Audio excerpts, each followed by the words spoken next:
नमस्कार। हिंदी साहित्य द्वितीय वर्ष की कक्षा में आपका स्वागत है।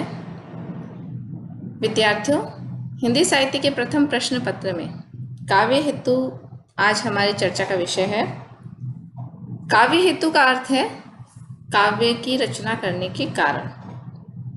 हिंदी साहित्य कोश के अनुसार कवि शिक्षा के अंतर्गत कवि में काव्य निर्माण की सामर्थ्य उत्पन्न करने वाले साधनों को काव्य हेतु अथवा काव्य के कारण कहा जाता है। वामन ने काव्य हेतु को काव्यांग कहा है। संस्कृत काव्य शास्त्र की एक दीर्घ परंपरा रही है जिसमें विस्तृत रूप से काव्य के हेतु या काव्य के कारणों को जानने का प्रयत्न किया गया है।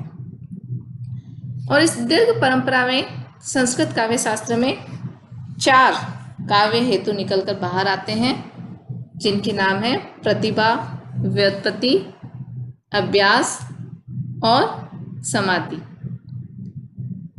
इसी प्रकार से संस्कृत काव्य शास्त्र के साथ साथ हिंदी में भी काव्य हेतु की चर्चा की गई है और पश्चिम में भी पाश्चात्य विद्वानों ने भी काव्य हेतु की चर्चा की है। विद्यार्थियों, आज हम अपने इस व्याख्यान में संस्कृत काव्य शास्त्रियों के द्वारा की गई काव्य हेतु की चर्चा का अध्ययन करेंगे। इसमें हमने ये पढ़ा कि संस्कृत काव्य शास्त्रियों ने ये 4 प्रतिभा, व्युत्पत्ति, अभ्यास और समाधि, इन 4 प्रकार के काव्य हेतुओं का वर्णन विभिन्न प्रकार से अपने अपने मंतव्यों में, अपने अपने कथनों में किया है। सर्वप्रथम हम देखते हैं प्रतिभा। प्रतिभा के संबंध में विभिन्न आचार्यों के क्या मत रहे हैं।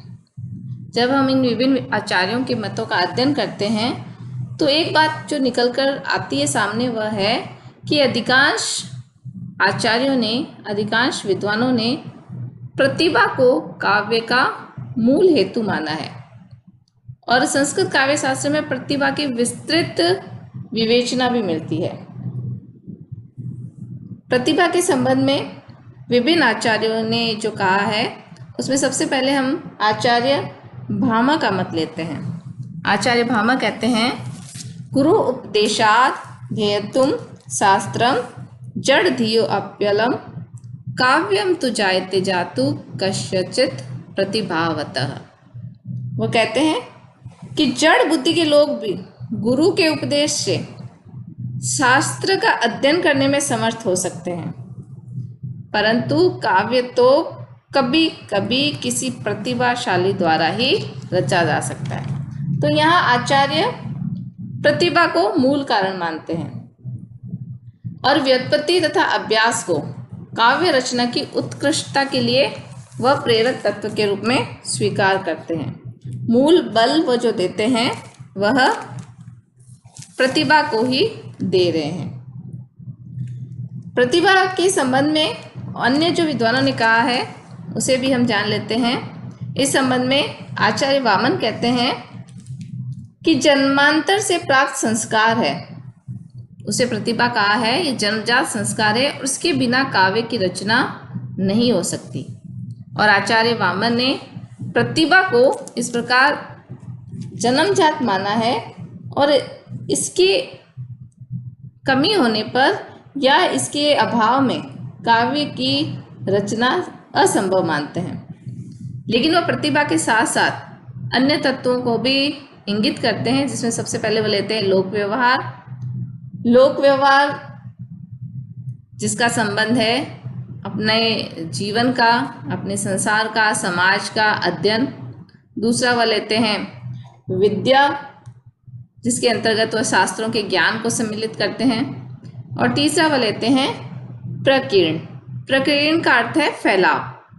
और इस प्रकीर्ण का फैलाव करते हुए वह इन प्रकार के इन सभी तत्वों को शामिल करते हैं काव्य हेतु के अंतर्गत, जिसमें सबसे पहला है जड़ जंगम चेतन जगत का ज्ञान। वह कहते हैं कि किसी प्रतिभावान साहित्यकार को भी श्रेष्ठ रचना करने के लिए इन तीनों तत्वों का उसको संयोग करना आवश्यक है। प्रकीर्ण के अंतर्गत वो दूसरा लेते हैं अभियोग। अभियोग का तात्पर्य है कि काव्य रचना के लिए जो उद्योग किया जा रहा है, कर्म किया जा रहा है वह। इसी प्रकार से वृद्ध सेवा, जो इस क्षेत्र में प्रवीण लोग हैं, कुशल लोग हैं, वृद्ध जन हैं, उनके निरंतर सेवा आराधना के माध्यम से उनसे ज्ञान अर्जन करके उसका उपयोग स्वयं की रचना में करना। अगला वह तत्व लेते हैं अवेक्षण। अवेक्षण का तात्पर्य है पदों को रखने और हटाने का तरीका। और अगला है अवधान। अवधान का तात्पर्य है ध्यान केंद्रित करना। तो आचार्य वामन मूल तो मानते हैं जन्मजात प्रतिभा को, लेकिन इसके अतिरिक्त वह लोक व्यवहार, विद्या और प्रक्रिया के माध्यम से वह कहते हैं कि काव्य की रचना के लिए इन तीन तत्वों का भी ज्ञान, इन तीन तत्वों के हेतुओं का होना भी आवश्यक है। इसके पश्चात आचार्य रुद्रट वह कहते हैं प्रतिभा को मूल कारण मानते हैं, इससे ही काव्य की संरचना या रचना की जा सकती है। और वह प्रतिभा को दो प्रकार की मानते हैं, सहजा तथा उत्पाद्य। सहजा प्रतिभा को वह कहते हैं जन्मजात होती है, जो जन्म के साथ ही साहित्यकार को प्राप्त होती है, मिलती है। और उत्पाद्य प्रतिभा है वह जन्मजात प्रतिभा को संस्कारित और परिष्कृत करती है। तो आचार्य रुद्रट भी एक प्रकार से जन्मजात या सहजा प्रतिभा को अधिक महत्व देते हुए ये कहते हैं कि जो उत्पाद्य प्रतिभा है वह सहजा प्रतिभा को ही संस्कारित करती है, उसे और अधिक श्रेष्ठ बनाती है। इसके अतिरिक्त हम देखते हैं आचार्य मम्मट, उन्होंने कहा है कि कविता का बीज रूप कोई संस्कार विशेष है जिसके बिना काव्य प्रस्तुत नहीं होता, और यदि फिर भी इस बीज रूप संस्कार के बिना भी काव्य को प्रस्तुत कर दिया जाए तो वह उपहास योग्य बनता है। स्पष्ट रूप से वह कहते हैं कि काव्य के लिए जो जन्मजात संस्कार है वही कविता का बीज रूप है। भट्टोत की व्याख्या के अनुसार नए नए भावों के उन्मेष से युक्त प्रतिभा को वह प्रज्ञा को वह प्रतिभा कहते हैं, और उसमें अनुप्राणित जीवन वर्णन में निपुण व्यक्ति को ही कवि कहते हैं। भट्टोत आवश्यक मानते हैं कि कविता के लिए प्रतिभा का होना आवश्यक है, और इस प्रतिभा को भी वह परिभाषित करते हैं कि जिस व्यक्ति में प्रतिभा होती है वह नए नए भावों को नई नई प्रज्ञा से देखने में समर्थ होता है, उसे अभिव्यक्त करने में सक्षम होता है। राजशेखर ने भी प्रतिभा को ही कविता का मुख्य हेतु स्वीकार किया है, और वह कहते हैं कि प्रतिभा दो प्रकार की है, कार्यत्री प्रतिभा और भावयत्री प्रतिभा। कार्यत्री प्रतिभा जहाँ कवि से संबंधित है, वहीं भावयत्री प्रतिभा भावक से संबंधित है। और इस कार्यत्री प्रतिभा के उन्होंने तीन भेद किए हैं। कवि से संबंधित जो प्रतिभा है उसे उन्होंने सहजा, आहार्य और औपदेशिक माना है। सहजा प्रतिभा जन्म से प्राप्त होती है। आहार्य प्रतिभा है वह प्रयास से, अभ्यास से प्राप्त होती है, और औपदेशिक की अपने वृद्ध जनों से, अपने श्रेष्ठ लोगों से प्राप्त साधना से, मंत्र से और उनके दिए गए उपदेश होते हैं। तो इस प्रकार राजशेखर भी प्रतिभा कार्यत्री और भावयत्री प्रतिभा का विभाजन करने के पश्चात भी प्रतिभा को काव्य का मुख्य हेतु स्वीकार करते हैं। और इस प्रकार स्पष्ट है कि संस्कृत काव्य शास्त्र में शब्द भेद से प्राय 3 ही काव्य हेतु स्वीकार किए गए हैं। अभी हमने जितने विचारक पढ़े उन सब में प्रतिभा को ही अत्यधिक बल दिया गया, और इस प्रतिभा को बल देने के संबंध में संस्कृत के जो काव्य शास्त्री हैं ये आपस में 2 भागों में बंट जाते हैं। एक कहता है कि प्रतिभा ही काव्य सृजन का एकमात्र मूल कारण है, और दूसरी तरफ हम आगे पढ़ेंगे कि वो सृजक हैं, जो विचारक हैं, जो ये कहते हैं कि प्रतिभा ही काव्य सृजन का एकमात्र कारण नहीं है। इस संबंध में काव्य शास्त्रियों के स्पष्ट रूप से 2 विभाग बने हुए हैं, मम्मट, दंडी और राजशेखर इत्यादि।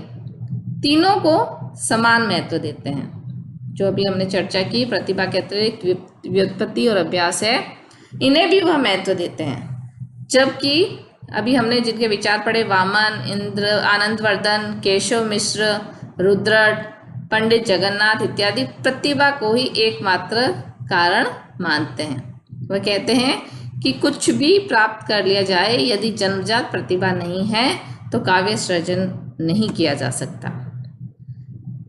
संस्कृत काव्य शास्त्र में काव्य हेतु के संदर्भ में दूसरे जिस हेतु की चर्चा की जाती है वह है व्युत्पत्ति।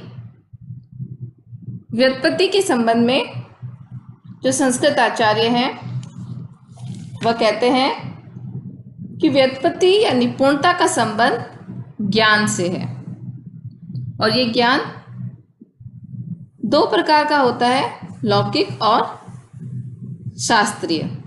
लौकिक ज्ञान के लिए अपने समाज, अपने आसपास रहने वाले व्यक्ति, जीव, जड़, जंगम, इनका ज्ञान, और शास्त्रीय ज्ञान के लिए छंद शास्त्र, अलंकार शास्त्र, काम शास्त्र, दर्शन, धर्मशास्त्र, शब्दकोश इत्यादि का अध्ययन और विवेचन करना चाहिए।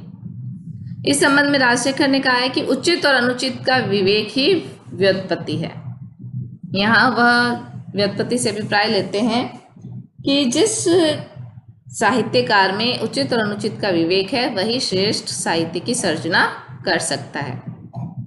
प्राचीन आचार्यों के अनुसार व्युत्पत्ति का अर्थ बहुज्ञता भी लिया गया है। बहुज्ञता अर्थात बहुत सारे ज्ञान क्षेत्रों का अध्ययन। संस्कृत काव्यशास्त्र के अधिकांश आचार्यों ने व्युत्पत्ति को प्रतिभा का संस्कारक अथवा पोषण करने वाला कारक माना है। यहाँ पर आकर संस्कृत काव्यशास्त्र का जो मेन उद्देश्य है, जो मेन हेतु है, वह उसे ही संस्कारित करता है, उसे ही पोषित करता है। संस्कृत काव्यशास्त्री मानते हैं कि व्युत्पत्ति के माध्यम से ही मूल जो प्रतिभा है उसका ही संस्कार अथवा पोषण किया जा सकता है। आचार्य रामचंद्र शुक्ल ने भी कहा है कि कवि में सहृदयता की आवश्यकता होती है और इसके लिए कवि को लोक से गहरा संबंध होना अनिवार्य है। कवि प्रतिभा से व्युत्पत्ति का निकट का संबंध है। तो यहाँ रामचंद्र शुक्ल जिसकी बात कह रहे हैं कि सहृदयता की आवश्यकता है, वह सहृदयता कहीं न कहीं लौकिक ज्ञान को प्राप्त करने के माध्यम के रूप में देखा जा सकता है। तो इस व्युत्पत्ति से लौकिक और शास्त्रीय ज्ञान की जो बात है वह संस्कृत आचार्य कहते हैं। इसके पश्चात हम देखते हैं अभ्यास। संस्कृत जो आचार्य हैं वह कहते हैं कि काव्य शास्त्र के सर्जन के लिए जो तीसरा उपाय है वह है अभ्यास। तीसरा हेतु है अभ्यास। राजशेखर ने काव्य मीमांसा में अभ्यास की परिभाषा निरंतर प्रयास करते रहने से दी है। प्रतिभाशाली होने पर भी अभ्यास की कमी से कवि द्वारा रचा गया काव्य उत्कृष्टता से वंचित रह जाता है। अभी तक हमने ये पढ़ा कि काव्य सृजना के लिए प्रतिभा की सर्वप्रथम आवश्यकता है, ये सबसे अधिक मुख्य हेतु है। और जब हम अभ्यास तत्व पर आते हैं तो राजशेखर यहाँ तक कह देते हैं कि यदि कोई कवि प्रतिभावान है लेकिन उसने अभ्यास नहीं किया, उसने बार बार निरंतर लिखने का कार्य नहीं किया, तो उसके द्वारा भी उत्कृष्ट काव्य की सर्जना संभव नहीं है। दंडी ने भी प्रतिभा का सर्वोच्च महत्व स्वीकार करते हुए भी ये लिखा है कि पूर्व वासना जन्म से अद्भुत प्रतिभा के न रहने पर भी शास्त्र अध्ययन और अभ्यास से वाण की उपासना करने पर वाणी अवश्य ही अनुग्रह करती है। तो इस प्रकार जो दंडी हैं वह प्रतिभा के साथ साथ अमंद अभ्यास को भी आवश्यक मानते हैं। और इस संबंध में एक अत्यंत प्रचलित दोहा भी है कि करत करत अभ्यास के जड़मति होत सुजान, रस्सी यावत जात है सिल पर पड़त निशान। तो ये बात भी अभ्यास के महत्व को इंगित करती है और यह काव्य सृजना पर भी लागू होती है। संस्कृत काव्य शास्त्र के अंतर्गत जो चतुर्थ तत्व है वह है समाधि। समाधि, राजशेखर ने समाधि के संदर्भ में कहा है कि इसे मन की एकाग्रता और इसे शक्ति का अर्थात प्रतिभा का एक कारण भी बताया है। प्रतिभा किसी को जन्मजात है, गॉड गिफ्ट है, लेकिन उसके साथ साथ यदि अवधान की कमी है, समाधि की कमी है, एकाग्रता की कमी है, तो श्रेष्ठ साहित्य सृजन में वह प्रवृत्त नहीं हो सकता। वामन ने समाधि को अवधान शब्द की संज्ञा दी है और इसे भी हम एक मुख्य काव्य हेतु के रूप में संस्कृत काव्य शास्त्र के अंतर्गत हम देख सकते हैं। तो विद्यार्थियों, इस प्रकार हमने देखा कि संस्कृत काव्य शास्त्र के अंतर्गत यह 4 प्रकार के तत्वों की गणना की गई है काव्य हेतु के रूप में: प्रतिभा, व्युत्पत्ति, अभ्यास और समाधि। और इन चारों तत्वों के सम्मिलित संचय से समुचित इनके प्रयोग करने पर श्रेष्ठ साहित्य की रचना संभव हो पाती है। आगे के अपने व्याख्यान में हम हिंदी साहित्य के विचारक तथा पाश्चात्य विचारकों के द्वारा अभिव्यक्त किए गए काव्य हेतु से संबंधित विचारों की चर्चा करेंगे।